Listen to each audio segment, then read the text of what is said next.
Joe, we had a top 10 matchup this weekend, Penn State versus Ohio State. Ohio State gets the victory here. Your thoughts when you saw the game and now that it's over with? So first of all, on the Penn State side of things, before we look ahead for Ohio State, it's really lame that James Franklin can't get past the top teams in the country. When he plays top 10 teams, he has been abysmal. 1-11 versus Ohio State in his career at Penn State, 3-18 versus top 10 teams. I feel silly that I put faith in him to pull this thing out.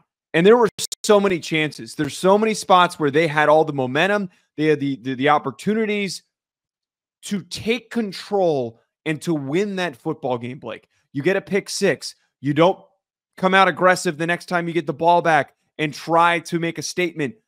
Unaccomplished. You have multiple red zone situations where you can't just punch the ball in, and the game is essentially lost with an overcomplicated, too cute play call where you throw the ball into tight traffic in a completely covered section of the field when you should have gotten Tyler Warren the football, who's been successful as a Wildcat quarterback in the red zone before.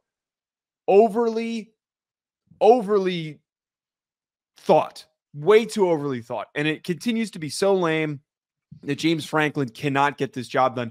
Part of me wonders if he does not go the route of Brian Kelly and Lincoln Riley and Coach K in basketball, that he does not pursue an opportunity at another program. He has the track record of his coaching record. He has experience as a good recruiter, but has not been able to accomplish winning anything more than beating up on bad teams within the Big Ten. I really do think that this offseason, someone is going to come along and offer him a big opportunity like it happens every single offseason, and he will leave. It feels like the writing's on the wall. All right. So here's the big thing. You were up 10. I thought they started off really good. They get the field goal and then the pick six. They're up 10. Okay. To be real with you, that is where I was like, damn, man, this might be a long day for Ohio State. But here's the thing after the pick six. You ready? This is where everything went downhill. They had two straight 3-and-outs. They had a punt. They had an INT. They had a field goal. They had a punt, and then they had a turnover on downs. So, Joe, you have 2, 3, 4, 5, 6, 7 straight possessions with 3 points. That's where you lose the game. You can't be up 10-0 to let a team like Ohio State stay around with you. We'll talk about Ohio State in a minute, but there were so many chances that you could have put this one away. Or you could have taken a lead, or being at the 5-yard line, going in to score. But here is the most gross statistic that I think I've ever seen in my life. Joe, Tyler Warren led in rushing. He also didn't get that many touches. No, he got 7 total touches. Okay, yeah. He had 3 rushes, 4 catches. So it's not like they're not trying to get him double digit. He had a lot of targets there, Joe. I don't know what else to say outside of that. They tried to get him the football, but 3 rushes, 47 yards. Drew Aller was your second leading rusher who got sacked twice. 10 carries, 31 yards. The simple fact of how the game played out the entire time is a microcosm for how the game ends with you being on the 1-yard line and you can't get a yard with your running backs. At what point during the day did you say that, you know what, Allen and Singleton are going to be able to get one right up the gut and score? When? Because it hadn't happened all game. So if we're going to talk about this, it's not just on James Franklin here. Andy Kotelnicki knows better. So I'm very interested to find out if this was strictly on James Franklin or Andy Kotelnicki. But, Joe, here's the crazy thing. You talked about Tyler Warren. Guess who the leading receiver was in the game for Penn State? It was Tyler Warren. No, it was Singleton. With 6 catches and 54 yards. So after you ran the ball twice right up the gut and got stuffed like a holiday stocking and Santa Claus is coming down the chimney, what part did you think not getting 44-10 the ball by throwing the football until the last play that you're trying to get it in there? What's the logic? Like, there is no logic there. But, Joe, I got to be real with you. Ohio State, to that point, though, stood up. So I can come out here again and talk about James Franklin. I don't think he's supposed to beat Ohio State. I don't care what Blake, he was favored. No, I really don't. I don't think that they're the better team. Oh, well, actually, he wasn't favored. They were underdogs in this game. Oh, I thought that Penn State was wound up favored in the game. Maybe I'm wrong there. Okay. Yeah, maybe I'm misremembering. I think they were 2.5-point favorite, Joe, if I'm not mistaken. But maybe I'm wrong. Maybe I saw it in the beginning of the week. Okay. Maybe it went down to a pick, or I don't know. It's the same old though. Regardless of who was favored, who was not favored, it's the same old James Franklin story. You can't beat the teams up top. It is what it is. And look, I've been a defender of James Franklin. I've come on this show multiple times and defended him. But Joe, you're at the 1 yard line. Joe, they're at the 1 yard line from being undefeated. They're 1 yard away from being undefeated right now. Let's call it what it is. Okay. And that to me, before we get to Ohio State, like you mentioned, to me is insane.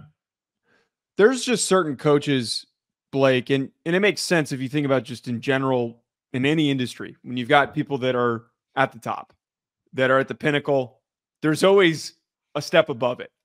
You might have a group of coaches, and there's plenty across the sport that we talk about often, that feast upon, dominate the mid-level to low-level opponents that they face.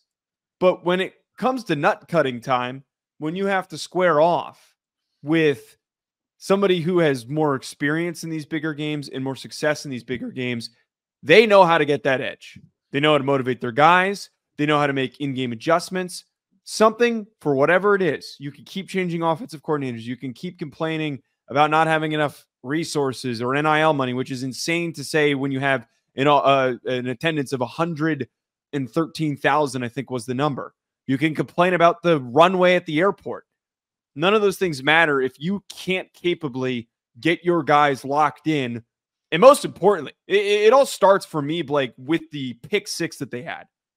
That is an opportunity. If you are a good football coach, one of the best football coaches in the country, like you want to claim that you are, you take advantage of that situation and you use that as a rallying point to shut down your opponent.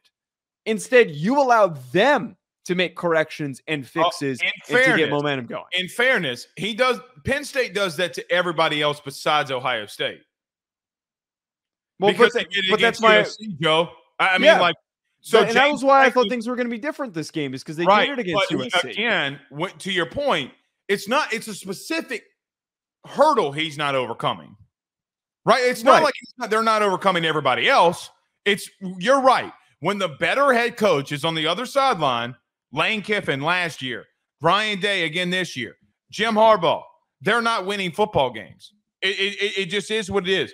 Here's the thing, though, Joe, that before we get to Ohio State here, and this is kind of going into Ohio State, so however you clip the video, maybe, but it's going to both of them. However, okay, 11 plays, 58 yards, 5 minutes off the clock.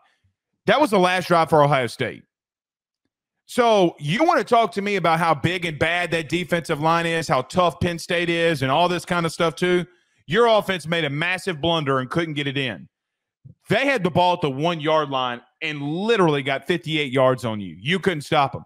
That's with a beat-up O-line, by the way.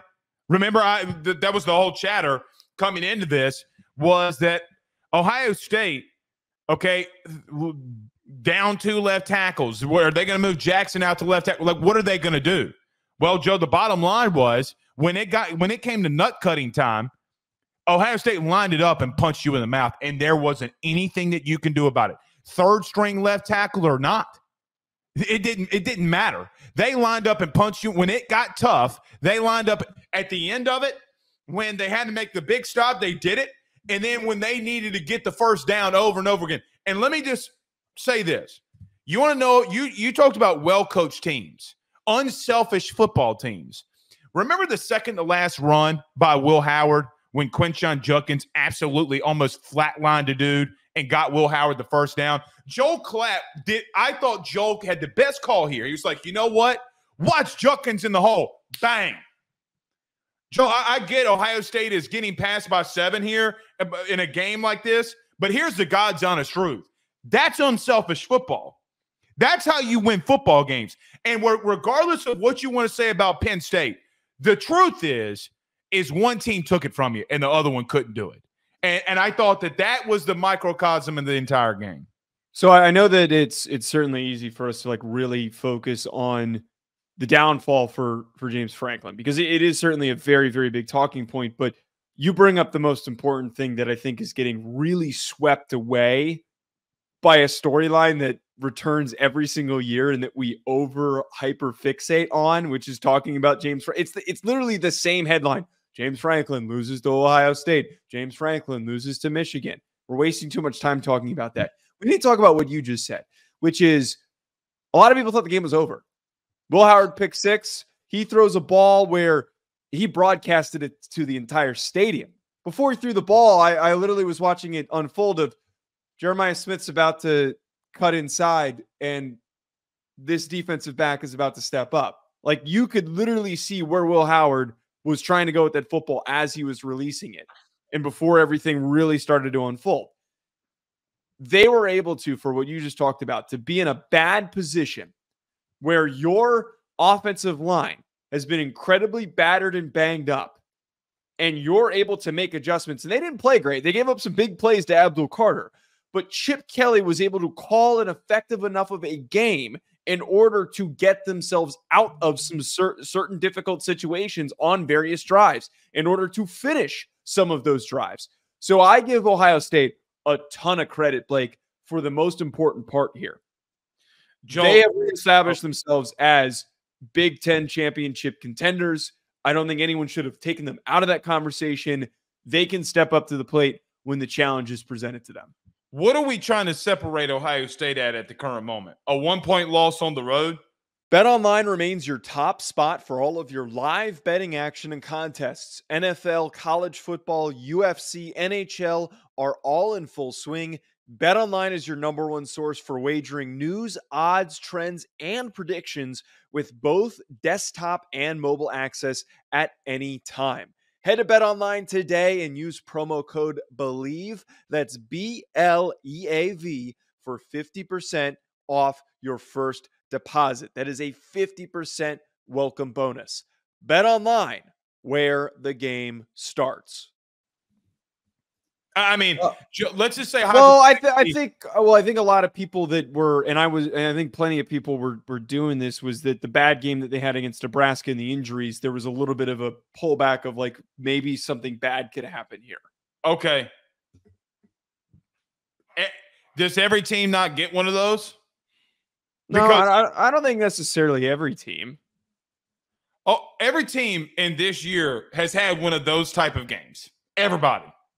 There's not one, because even the number one team in the country is a field goal away from losing against Boise State. So it was a more specific example of like the bad game against Nebraska was heightened the whole offensive line conversation. Okay, doesn't matter.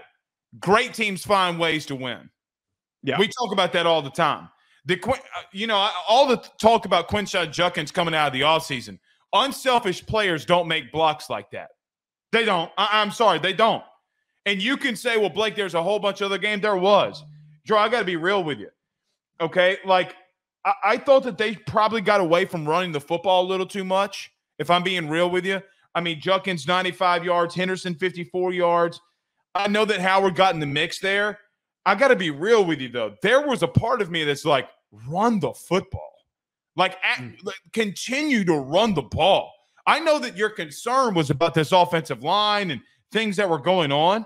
Joe, this could have been worse than what it actually was. I know that, like, I thought play calling was actually bad by Chip in some instances. Like, it's 3rd and 3, you throw the football, you got a punt, and I'm like, oh, man, you just had a 7-yard run on 2nd down. Like, why aren't you lining up and running it? You know, maybe that's just me. Maybe it's just me. Maybe I'm being too nitpicky here. But a tough, hard-fought win. Joe, we worried about them running the football, and they ran for 176 yards. I mean, they did it against what is still a really good front. I mean, Quinshon Judkins finally, I thought had a big bust-out game against a good opponent. Now, he didn't get in the end zone, but I don't think that matters. But, look, man, I thought, look, they are dangerous everywhere. Injuries or no injuries offensively. They are dangerous. And it's a great win by Ohio State, man. It's huge. And to reiterate what I was saying, They're winning in multiple ways. Sorry, they're winning in multiple ways. It reestablishes the momentum that it felt like they were slowly starting to lose.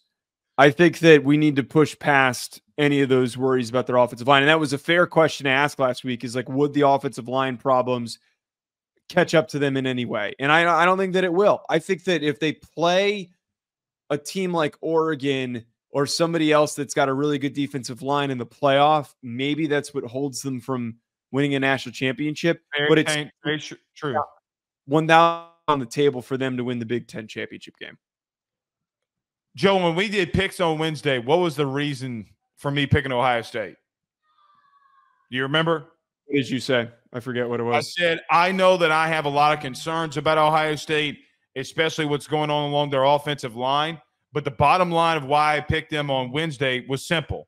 You have two brilliant offensive minds in Ryan Day and Chip Kelly. And I do think that that's what the difference was. It's what the difference was. So it's why you need to – oh, by the way, somebody's got a 5-game lead on our pick'ems. Yeah, I don't know who that is. Oh, it's me. Just throwing it out there. Your boy went 3-0 against you.